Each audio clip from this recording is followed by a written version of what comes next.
Écoutez, je vous propose de démarrer. Bonjour à tous, merci d'être avec nous ce matin. Nous sommes le 9 septembre. Il est 11h30 et on démarre cette présentation Logpoint CM plus NDR, donc ce qui va nous permettre effectivement de bien améliorer tout simplement notre capacité à détecter les mouvements latéraux. Et pas uniquement, on va le voir avec cette présentation de Jérôme Perrin. Donc je suis accompagné de Jérôme Perrin aujourd'hui pour nous faire cette démonstration. Je vous Bonjour à rappelle simple. tous. Bonjour Jérôme. Jérôme et Jérôme sont sur un bateau. Euh, Voilà. je vous rappelle juste pour rappel, parce que là j'ai dans cette audience aujourd'hui, dans les gens qui nous écoutent aujourd'hui, nous avons des clients, nous avons des prospects et nous avons des partenaires.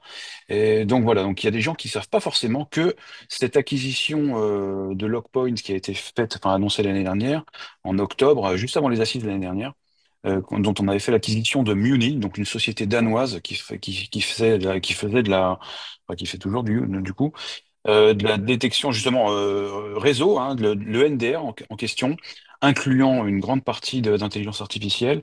C'est ce qu'on va voir encore une fois avec Jérôme. La solution a été parfaitement intégrée à Logpoint. Et aujourd'hui, bien sûr, on a une approche orientée SIEM plus NDR. Better Together, ça vous allez en entendre parler parce que ça va être le nouveau leitmotiv de Logpoint pour les mois à venir. Jérôme, the floor is yours.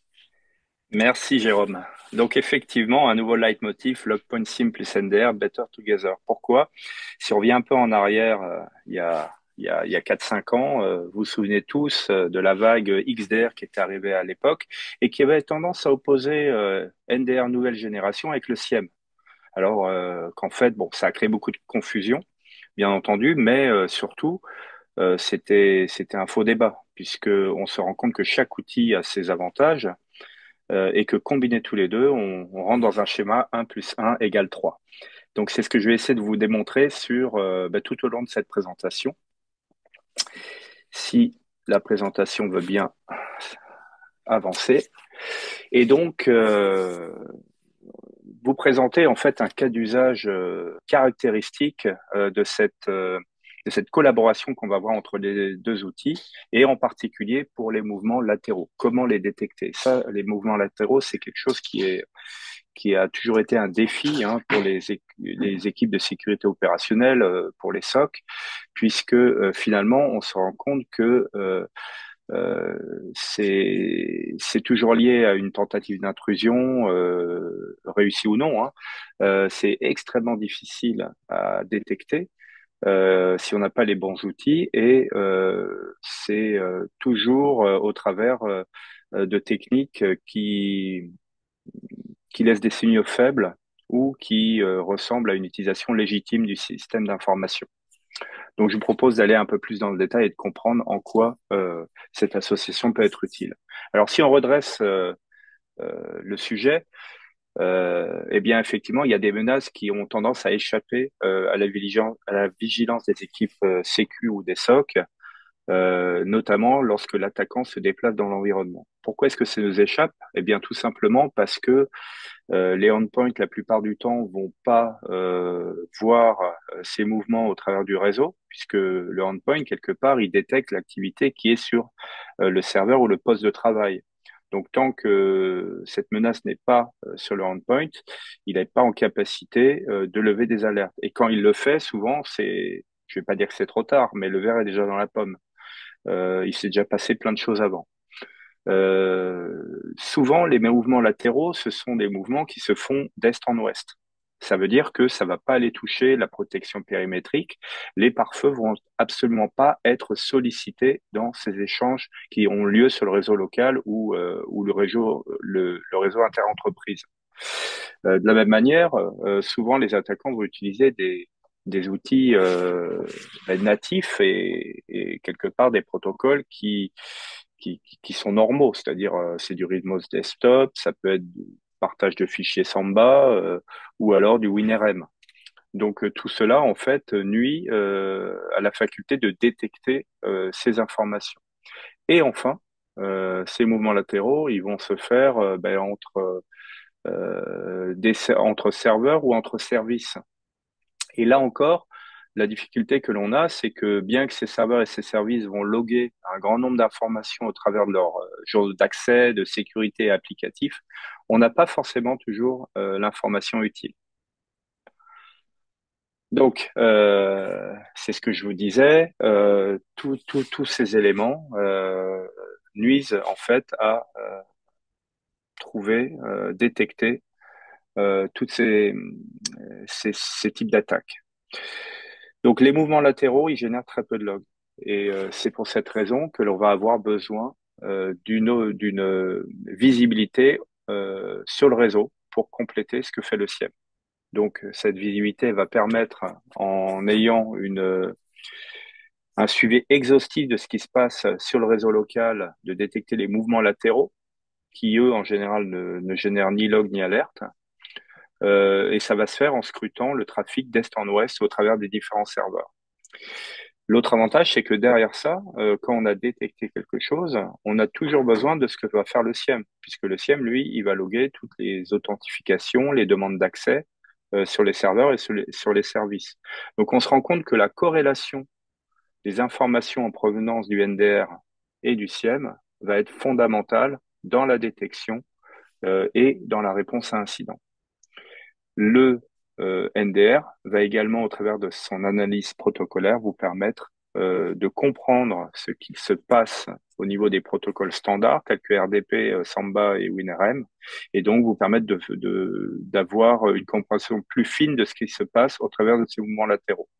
Donc, on l'a compris, la combinaison de ces deux technologies va permettre d'obtenir une meilleure visibilité. Côté SIEM, on va auditer tout ce qui est essentiel, donc que ce soit les événements d'authentification et d'accès, les alertes qui viennent des endpoints au travers de l'EDR, l'identité et le contexte qui sont utilisés dans une tentative d'intrusion et utiliser bien entendu aussi la détection basée sur les événements qui est complémentaire à celle du NDR. Et de la même manière, le NDR lui-même est complémentaire puisque lui il va fournir toute l'information provenant du réseau.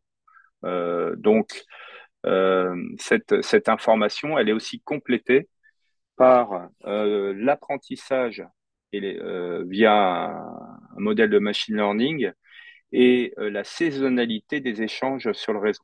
Donc, savoir en fait détecter ce qui est habituel de ce qui est anormal. Et donc tout cela permet en fait d'avoir un panorama de ce qui se passe en temps réel sur le réseau et d'être capable de détecter et de répondre efficacement. Alors, je vous ai parlé de ce que de quelle manière en fait le SIEM et l'ENDR peuvent être complémentaires. Maintenant, il faudra peut-être que je vous parle de ce que fait Logpoint NDR. Donc, c'est ce qu'on va voir dans les prochains slides.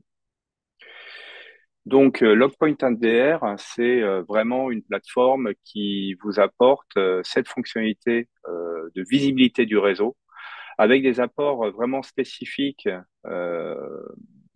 par le fait que le même éditeur fait les deux solutions. Donc, on a une intégration qui est complète. Le NDR, c'est un système temps réel. Donc, il est capable, en fait, d'analyser en temps réel, de faire de la réponse à un incident en temps réel, et donc de vous fournir toutes ces informations pour une visibilité complète. La mise à jour des détections, elle se fait via notre service de mise à jour en ligne. Vous pouvez aussi le faire offline si vous le souhaitez. Hein. Il faut savoir que la solution NDR de Logpoint, elle est complètement autonome. Vous n'avez pas besoin d'avoir accès à un service SaaS pour qu'elle fonctionne. Elle incorpore sa propre intelligence, ses propres ressources et son propre stockage pour faire la rétention de toutes les détections, de toutes les captures de paquets et d'événements réseau qui ont été faites au travers du temps. Donc l'avantage, c'est que si vous êtes dans des environnements classifiés, sensibles ou compartimentés, hein, comme une bulle PCI DSS par exemple, eh bien vous aurez aucune contrainte particulière et vous pourrez le faire en toute conformité avec ce que vous souhaitez mettre en place. Maintenant, quel va être l'apport de l'intelligence artificielle au niveau de cette sonde NDR? Eh bien, on va déjà avoir un certain nombre de choses qui vont être intéressantes. La première, c'est la possibilité de chaîner toutes les détections. Donc, c'est ce qu'on appelle chain of events. En fait, on peut avoir des détections qui ont lieu au fil du temps. Ça peut se faire sur plusieurs jours, sur plusieurs semaines, voire même sur plusieurs mois. Et donc, notre sonde autonome NDR, elle a la faculté à lier ensemble tous ces événements pour raconter une histoire.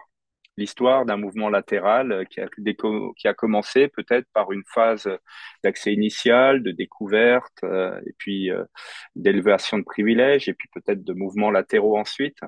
Et donc, NDR a vraiment cette faculté à remettre ensemble tous ces événements de manière à ce que derrière, ce qui semble ce qui ressemble à des signaux faibles et anodins pris de manière unitaire, quand on les met tous ensemble, on se rend compte qu'il y a une véritable menace. Donc ça, c'est quelque chose qui est fait automatiquement par l'intelligence de la sonde.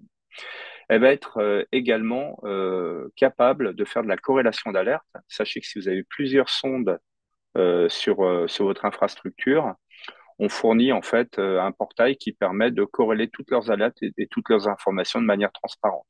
Là encore, ce portail, on le verra, soit il peut être SaaS, soit il peut être on-prem. Donc, vous avez les deux possibilités.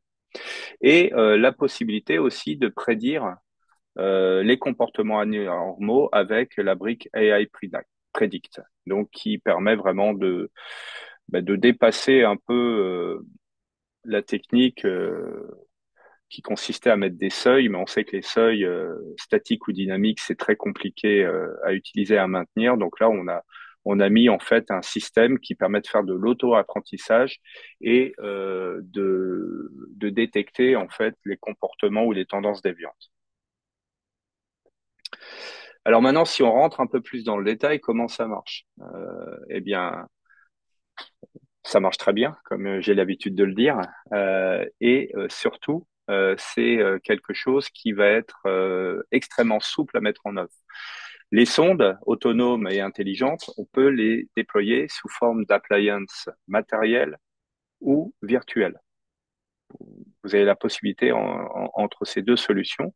Donc, une matérielle, ben, quand vous la commandez, c'est quelque chose que fournit Logpoint après un exercice de sizing, et vous allez pouvoir directement la relier à vos liens fibres, à vos liens cuivre issus d'un TAP. Donc le TAP, c'est un dispositif qui permet de manière non intrusive et transparente de dupliquer un flux réseau sur un tronçon.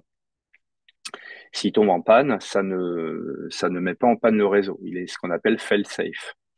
Ça peut être aussi un span au niveau d'un switch corporate ou secondaire qui, lui, va aussi dupliquer ce trafic.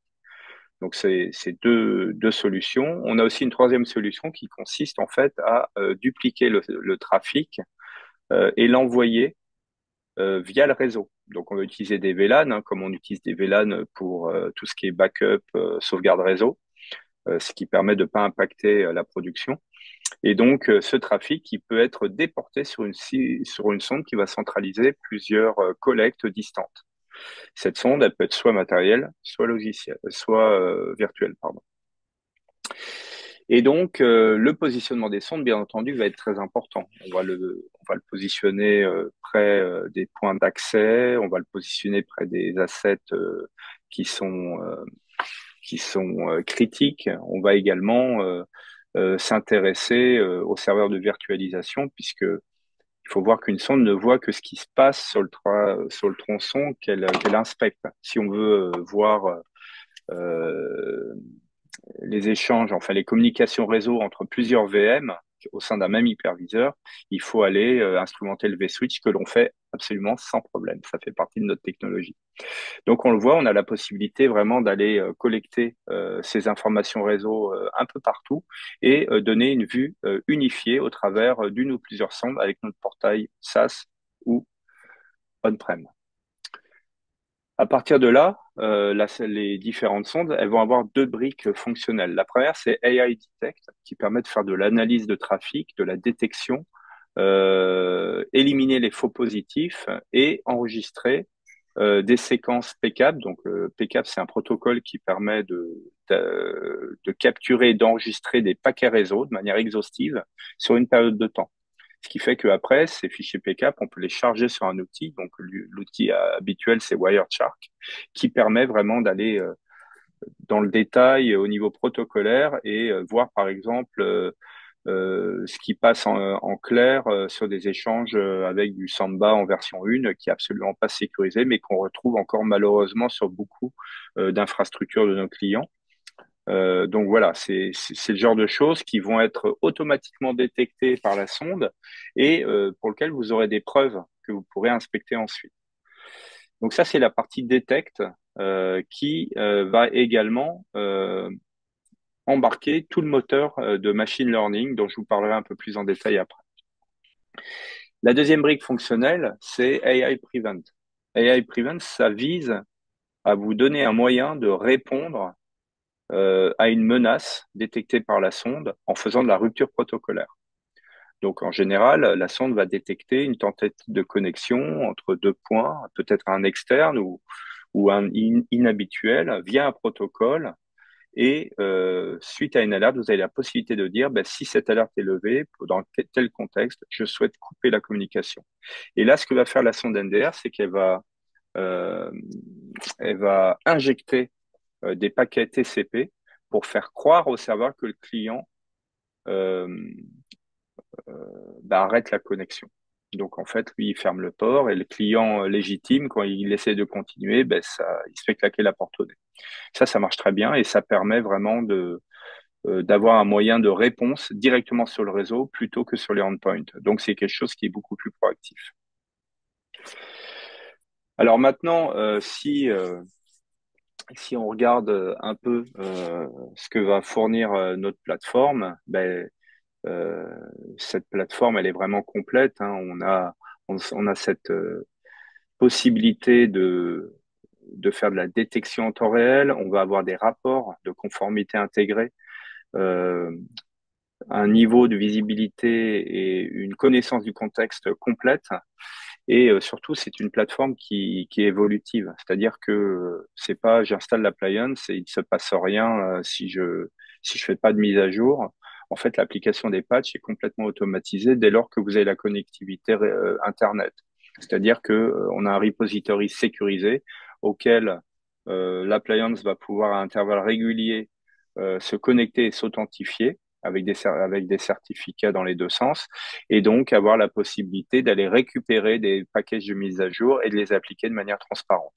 Donc ça n'impactera aucunement le bon fonctionnement de la sonde et c'est quelque chose que vous n'avez pas, dont vous n'avez pas à vous soucier. Si maintenant vous êtes dans un environnement isolé, ces packages, il faudra les appliquer manuellement, bien entendu. La réponse automatisée avec la possibilité derrière d'utiliser AI Prevent, mais aussi de faire de l'envoi d'emails. Bien entendu, tout le contenu, il est renvoyé vers le SIEM avec tous les détails, ce qui permet au SIEM de faire lancer des playbooks SOR. Donc là, on voit qu'on a toute une chaîne et une cohérence qui est faite entre les deux outils. Vous avez également la possibilité de faire des calls API. Et en parlant d'API, chose qui est extrêmement intéressante, c'est que la sonde vient avec une API REST sécurisée qui est extrêmement complète, qui permet à la fois d'avoir accès aux informations collectées, aux détections, faire des recherches, mais aussi de gérer toute la configuration de la sonde en termes de règles, en termes d'exceptions, etc., etc. Donc tout ça vient en fait avec une interface Swagger qui permet très facilement d'avoir accès à la syntaxe, de faire des tests. C'est un gain de temps qui est énorme si on souhaite utiliser la REST API des sondes NDR. Après, en termes de technologie, eh bien, on se rend compte que cette initiative de meilleur ensemble, elle prend tout son sens. Déjà parce qu'on l'a vu avec la complétude qu'il y a entre SIEM et NDR. Donc, la vision réseau, la vision système et endpoint et appliance de sécurité. La possibilité aussi d'intégrer tout ce qui est Agentix, donc ce sont des agents Windows et Linux qui eux-mêmes peuvent faire de la réponse à incident spécifique. Alors ça remplace pas un EDR, hein, clairement, mais ça permet de le compléter avec des scénarios de réponse à incident que l'on peut orchestrer via la brique SOR. Et surtout, pouvoir corréler toutes ces sources d'informations de manière tout à fait simple au sein du SIEM, puisque tout remonte là. Alors maintenant, quelles vont être les fonctionnalités de Logpoint NDR dans ce contexte? Bon, bah ça, en fait, je vous l'ai déjà montré, j'en ai déjà parlé, mais vous l'avez compris, ces différents éléments vont être euh, vraiment intéressants. Alors, la chose que je peux dire en plus, c'est les différents types de détection que l'on va faire. Donc, les indicateurs d'attaque, ça, c'est quelque chose que l'on va faire au travers de l'analyse protocolaire.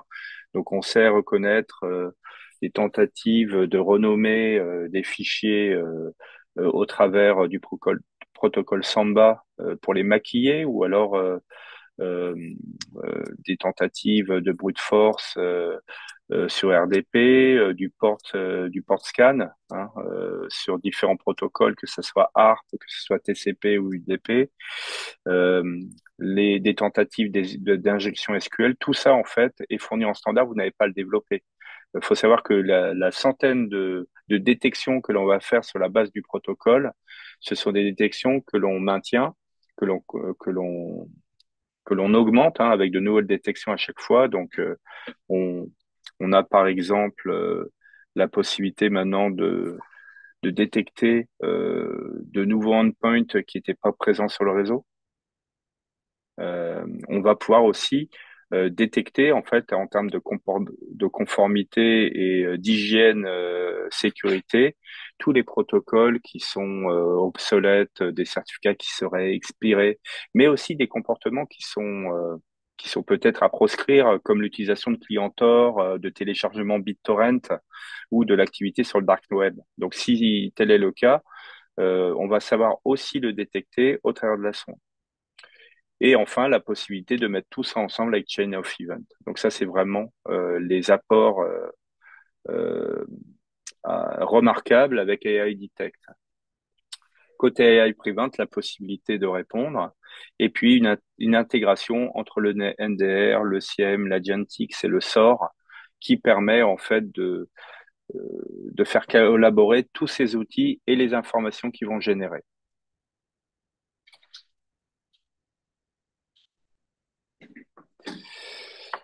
Alors après, le dernier point que je voulais aborder avec vous, c'est vraiment la possibilité de gérer plusieurs sondes. Donc, cette, possibilité, en fait, de manager plusieurs sondes NDR au travers du portail SaaS ou on-prem. Donc, ça veut dire que si vous travaillez avec un prestataire SOC, vous avez la possibilité, en fait, d'avoir un logpoint NDR qui est complètement managé par ce prestataire. On fournit tous les outils qui permettent de le faire de manière sécurisée et native. Donc ça, c'est un plus puisque si euh, votre intérêt premier, c'est d'être protégé avec un moyen supplémentaire sans rentrer dans le détail ni, j'irais, maîtriser pleinement la solution pour des raisons qui vous sont propres, eh bien, c'est tout à fait possible avec notre réseau de partenaires MSSP. Donc, les cas d'usage, ça veut dire que les détections elles vont pouvoir être enfin, les sondes vont être gérées par le MSSP en termes de règles d'exception, d'analyse, etc. Ils vont recevoir les alertes, ils vont pouvoir les analyser, utiliser à la fois NDR et SIEM pour détecter des cas de ransomware, d'exfiltration de données, des menaces internes. Vous reportez ces informations si elles ont été qualifiées et que ce n'est pas un faux positif. Et vous, derrière, de pouvoir euh, mettre en œuvre les mesures qui visent à limiter dans le futur ce type d'agissement. Donc là, au-delà de la technologie, on a cette faculté effectivement à utiliser notre réseau de partenaires pour permettre une solution complètement personnalisée et adaptée à vos besoins. Donc, bien entendu, si vous souhaitez aller plus loin dans la qualification de vos besoins, si vous souhaitez poser des questions, si vous voulez une démonstration personnalisée, voire même étudier un projet d'acquisition avec nous en passant peut-être par une phase de POC, eh bien c'est quelque chose qui est tout à fait possible. il vous suffit de nous contacter et on pourra faire cette discussion ensemble. Jérôme, Oui, parfait. Merci, Jérôme, pour cette magnifique présentation. Est-ce que vous avez des questions, commentaires?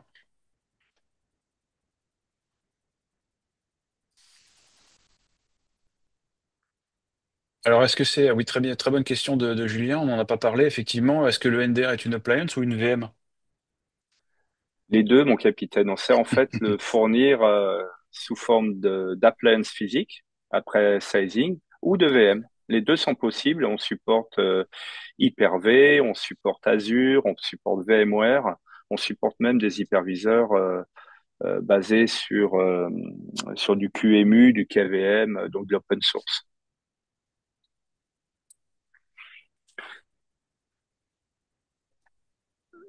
Alors, Julien, je vois une remarque. Dartress fait pareil pour isoler une machine, IP spoofing et envoi de TCP reset. Donc effectivement, c'est pas une technologie, une technique que l'on a inventée. C'est une technique qui existe depuis un certain temps, mais qui était fondamentale à intégrer dans l'appliance. Sachez que ce n'est pas la seule réponse à incident que l'on sait faire. On sait aussi faire de la configuration dynamique d'équipement pour faire du compartimenter une menace. Donc soit via de la microsegmentation. Et là, on va utiliser un protocole ouvert dont je ne me souviens plus le nom, malheureusement, ça me reviendra, mais qui permet effectivement de configurer les dispositifs qui supportent ce protocole de manière dynamique pour isoler une IP. Donc ça, c'est un autre type de réponse. On peut le faire aussi via de l'API. Alors, Julien demande aussi si on a développé notre propre IA pour le NDR. Tout à fait. En fait, il faut savoir que les fondateurs à l'origine de la société que l'on a rachetée ont commencé il y a 15-20 ans dans le domaine du machine learning. C'était vraiment leur compétence première. Et donc, ils ont développé un modèle à deux étages. C'est pas une fusée, hein, mais c'est un modèle à deux étages. Le premier étant une analyse statistique de tous les échanges sur le SI. Donc, en fait, c'est un peu une matrice de qui parle à qui, au travers de quel protocole, de quel port. Donc, ça veut dire qu'on prend une série d'instantanés et on va alimenter un modèle statistique. Et le deuxième étage, c'est le modèle diadique qui permet de prendre tous ces instantanés et d'étudier la saisonnalité de ces échanges au travers du temps. Et c'est là que le machine learning vient dedans. Donc c'est vraiment un modèle qui a été spécifiquement développé par ces chercheurs, hein, ces spécialistes en machine learning, et qui est vraiment le cœur de la partie behavior analytics de notre sonde NDR. Voilà, et en effet, hein, le fondateur de Munin, hein, la société qui fabriquait ce NDR auparavant, c'est un gars qui avait fait le MIT et c'était vraiment un expert, enfin, c'est toujours un expert d'ailleurs en intelligence artificielle. Donc, qui peut tourner d'ailleurs on-prem, hein. Comme je vois dans l'audience, on a des gens qui peuvent être intéressés par des accréditations défense ou une approche justement régalienne, hein. Je vois qu'il y a aussi des gens des ministères qui sont là. On a une approche possible en on-prem. Tu peux nous en dire un peu plus, Jérôme? Oui, tout à fait. Donc cette approche, on l'a fait en fournissant soit une appliance, soit une VM, qui ont la faculté soit d'utiliser du SaaS, donc là on n'est plus dans le cas d'utilisation, mais qui savent être complètement autonomes. C'est-à-dire que si on n'a pas d'accès Internet, la sonde fonctionne. Et s'il s'agit de corréler les informations de plusieurs sondes, on peut fournir une VM du portail NDR que l'on fournit sous forme de service SaaS normalement, sans surcoût. Donc ça veut dire que vous l'installez sur un hyperviseur, elle va gérer dans un environnement contraint un certain nombre de sondes de manière complètement transparente pour vous. Le dernier point aussi, c'est que sachez que si vous devez gérer des zones réseau reculées avec très peu de moyens IT, ce qui peut arriver, on fournit aussi un agent qui peut être installé sur les serveurs Windows et Linux et qui permet en fait de collecter et d'envoyer le flux réseau des interfaces locales de ce endpoint vers une sonde NDR. Donc, c'est-à-dire que là, quand on fait ça, c'est qu'on n'a pas de vSwitch, on n'a pas de TAP, on n'a pas de span ou de airspan possible. On est vraiment dans un cas très particulier. Donc, c'est pas un cas général de déploiement, mais c'est quelque chose qui peut être très utile quand on n'a pas d'autre solution. Oui, il y a un cas d'usage absolument intéressant de noter, typiquement pour tout ce qui est sous-marin, bateau et ce genre de choses, où effectivement les connexions Internet coûtent cher, enfin, ou sont juste pas possibles dans le cas des sous-marins. Oui, c'est juste pas une Mais option. sur les bateaux, c'est vrai, voilà. Alors du coup, Julien posait la question, est-ce que le NDR est connecté à une base externe pour reconnaître de nouvelles menaces en temps réel, nouvelles IP externes, malveillantes, ce genre de choses, des IOC qui seraient connues? Alors oui et non. En fait, c'est pas une base de données, c'est qu'on a un service de mise à jour où on va mettre à jour le NDR de manière régulière. Donc en fait, on a deux vérifications qui se font en début et en fin de journée. Je crois que c'est 6 heures et 18 heures, et c'est là où ça va mettre à jour tous les jours, si bien sûr il y a du contenu disponible, les règles de détection pour les nouvelles menaces. Maintenant, si on est dans un sous-marin ou dans un environnement contraint, eh bien, ces mises à jour, il faudra aller les récupérer, les appliquer manuellement, puisque on n'a pas accès à Internet, on peut pas faire de miracle. C'est quelque chose aussi qui est possible. Est-ce que les agents sont compatibles avec tous les OS Linux? Oui, on le fournit sous forme de distribution Debian ou RPM. Donc, quand on a Debian et RPM, on a tout.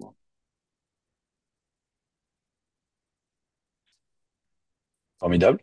Je ne vois pas d'autres questions, mais Julien, vous m'avez l'air très intéressé par le sujet, donc ça vaut peut-être le coup qu'on en discute un peu plus profondément.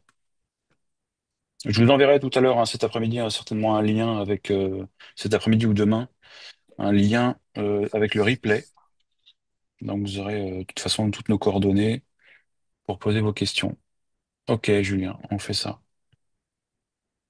Bah écoutez, je ne vois. Ah, tiens, parmi vous, est-ce qu'il y a des gens qui viennent aux assises? Est-ce qu'on aura l'occasion de se croiser aux assises? On est sur le stand A12. C'est quasiment à l'entrée du salon. Est-ce que le NDR est français du coup? Alors, français dans le sens où c'est une création danoise, donc européenne. Est-ce que votre question porte sur le fait que l'interface est en français ou si c'est une société d'origine française?